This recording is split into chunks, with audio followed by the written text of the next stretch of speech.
criança pequena precisa de cuidados especiais para ter saúde e viver legal. Isso todo pai e mãe sabe. Mas e quando a criança está com uma doença respiratória das bravas, com uma infecção aguda das vias respiratórias? O que fazer? Para proteger a saúde e a vida do bebê, pais e mães precisam conhecer melhor quais são e como se manifestam as chamadas doenças das vias respiratórias. No programa de hoje, vamos conhecer os sinais que indicam a presença de doenças respiratórias agudas. Vamos ver também o que deve ser feito para prevenir e combater essas infecções, especialmente a pneumonia, que trazem grande mal-estar e até risco de vida para as crianças.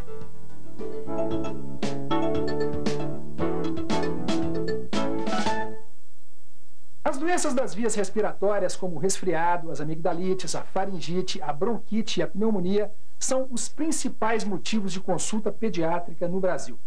Juntamente com as complicações decorrentes da gestação e do nascimento e as diarreias, essas doenças são também a principal causa de morte nas crianças com menos de 5 anos em nosso país.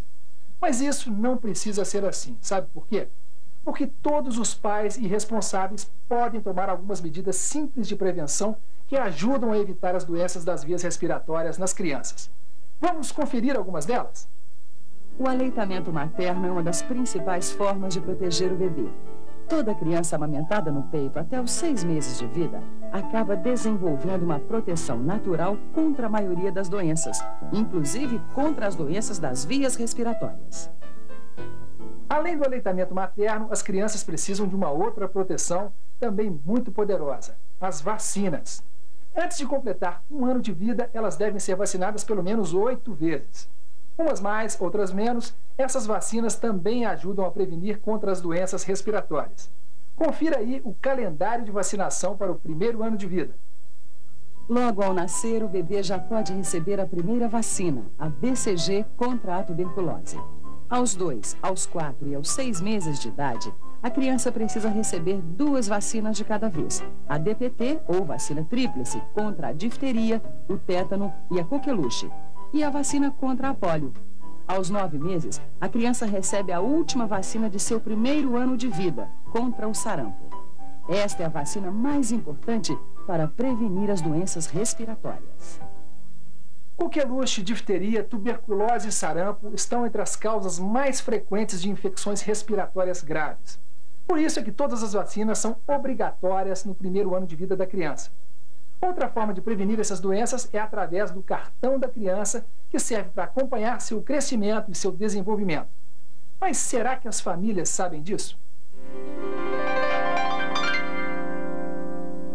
Cartão da criança? Serve para consultar a criança. É, cartão de vacina, né, não? Que a gente traz sempre para marcar as consultas. Anota o centímetro, a quantidade, o tamanho que a criança nasce. O cartão da criança, a família já recebe esse cartão praticamente ao nascimento. A criança já sai do berçário com esse cartão, ou recebe nos primeiros meses, no 1º mês.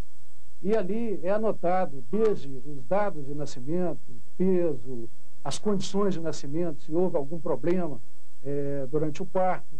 É anotado a cada consulta, a cada avaliação dessa criança, o peso, a fase de desenvolvimento que ela está, as vacinas, o esquema de vacinação, se ela continua sob aleitamento materno ou não. Então, através da avaliação desse cartão, o médico ele tem dados diretos, inclusive do crescimento da criança. Existe uma comparação do crescimento normal, quer dizer, uma curva de normalidade e a curva da criança, e através dessa comparação, então você tem condição de definir se a criança está com crescimento normal ou não.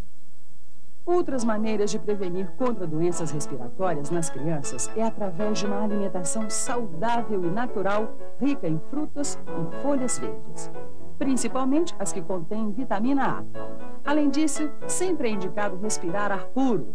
O melhor é ficar longe de qualquer fumaça e também longe de pessoas resfriadas ou com tosse. Prevenir é importante. Mesmo assim, algumas vezes, apesar de todos os cuidados que a gente toma para evitar uma doença respiratória, pode ser que ela apareça. Aí, o melhor é tratar dessa doença o mais rapidamente possível. Mas antes, é preciso identificá-la procurando os sinais e sintomas mais frequentes. Você sabe quais são eles? Falta de ar, Cansaço. Moleza, né? Fraqueza. A gente ficou com o bambo, com o nariz entupido, não tem nem jeito de respirar, tem que ficar com a boca aberta. Alguns dos sinais e sintomas mais importantes que indicam a presença de uma doença respiratória são a tosse, o nariz escorrendo, a dor de ouvido, a dor de garganta, a respiração rápida e difícil e chiado no peito. Quanto mais cedo a gente descobre a infecção, mais rápida é a cura. Se a criança está só tossindo e com o nariz escorrendo, pode ser cuidada em casa mesmo, sem medicamento nenhum. Remédios para tosse e resfriado costumam não ajudar nada e podem até fazer mal, principalmente quando são tomados sem indicação de um médico.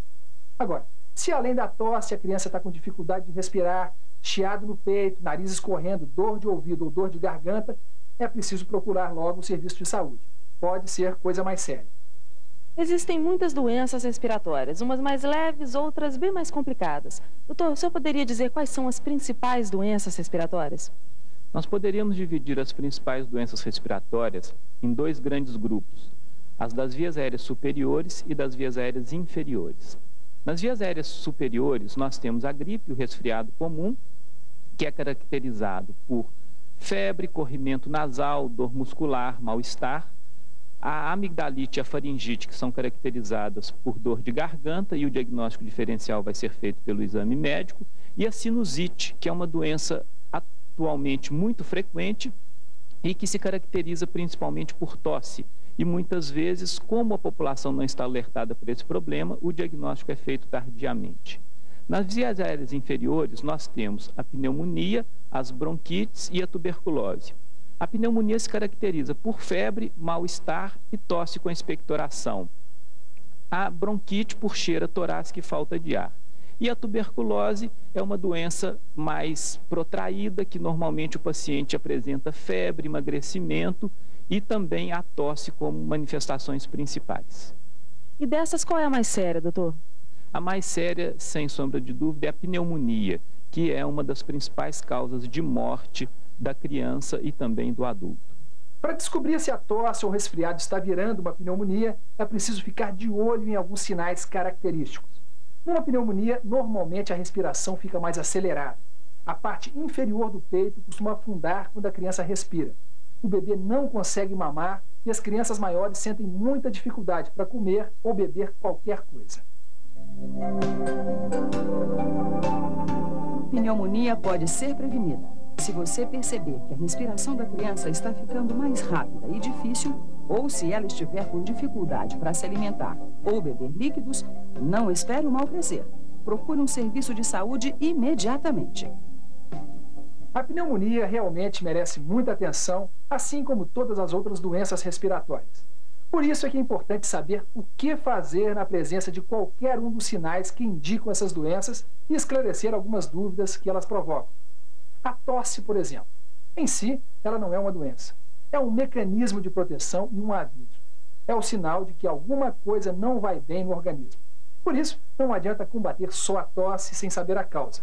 A mesma coisa vale para a febre, que nem sempre é um sinal de doença grave, mas avisa que alguma coisa está errada. Meu bebê está muito resfriado, não quer mamar, o que é que eu faço? Normalmente, quando sua criança está gripada, está resfriada, você deve respeitar a diminuição do apetite. Isso é uma coisa normal durante um episódio gripal, durante um resfriado. Medidas simples de desentupimento nasal, se utilizar uma solução fisiológica, um sorinho, facilita na hora da amamentação, porque a criança ela vai ter um pouco mais de dificuldade se ela precisa da respiração nasal. Então, você pingando essa solução nasal, soro nasal, facilita se você fizer isso imediatamente antes da amamentação. Outra conduta prática e que resolve na maioria dos casos seria de aumentar a frequência da amamentação. Então, intervalos mais curtos, a criança vai mamar menos tempo, vai cansar menos e vai conseguir uma alimentação adequada naquele período de gripe. A alimentação tem que continuar. Se a criança já é maior e não mama no peito, o melhor é oferecer um pouquinho de comida a cada vez ao longo de todo o dia. Ficar sem alimentação é que não dá. A criança emagrece, fica mais fraca e demora mais tempo para se recuperar. E depois de passar a doença, a criança deve receber uma refeição a mais todo dia durante uma semana até recuperar o peso normal. Se a criança está com tosse e resfriado, os cuidados são simples. Desentupir e limpar o nariz várias vezes por dia e oferecer bastante líquido para ajudar a eliminar o catarro e aliviar a tosse. Tomar água ou sucos é bom até para aliviar o nariz entupido. As secreções ficam mais líquidas e soltas e isso facilita a limpeza do nariz. Nunca dê xarope à criança a não ser por recomendação do médico. O xarope pode provocar enjoo, vômito e até aumento da secreção. Também não precisa deixar de dar banho. No caso dos bebês, é importante fazer a higiene completa todos os dias. Se você notar que ele está com febre, dê um banho morno na bacia ou na banheira, ou então use compressas úmidas. E lembre-se, num ambiente úmido, a criança sempre tem mais facilidade de respirar. Uma boa providência é umedecer o ambiente onde a criança está dormindo. Isso pode ser feito com a ajuda de um vaporizador ou usando uma panela ou bacia com água. O ambiente deve estar sempre arejado, mas sem correntes de ar. Mantenha a criança bem longe da fumaça de cigarro. Quanto mais puro o ar, melhor. E se o nariz estiver incomodando demais, você mesmo pode preparar um soro que costuma ajudar bastante. É o soro nasal. Para cuidar de nariz entupido, experimente o soro nasal, que pode ser preparado em casa. Anote aí o que você vai precisar. 1 litro de água filtrada e uma colher de sobremesa de sal de cozinha. Misture o sal com a água e guarde num frasco pequeno. O que sobrar, coloque na geladeira. O soro pode ser conservado por 24 horas. Na hora de aplicar, use um conta-gotas. Coloque uma gota em cada narina da criança de 1 em 1 hora. Depois, faça com que ela assoe o nariz. O soro nasal é o jeito mais simples de ajudar seu filho a respirar melhor sem dar remédio por conta própria. Para usar qualquer remédio, é preciso saber exatamente o nome, a quantidade e a hora certa de tomar. E isso só quem pode dizer é o profissional de saúde. Se a criança estiver com o peito muito cheio, experimente dar uns tapinhas de leve nas costas dela, pois isso também ajuda a soltar as secreções. Nós precisamos lembrar que tapotagem não é dar tapas na criança, mas sim é um movimento para retirar a secreção pulmonar.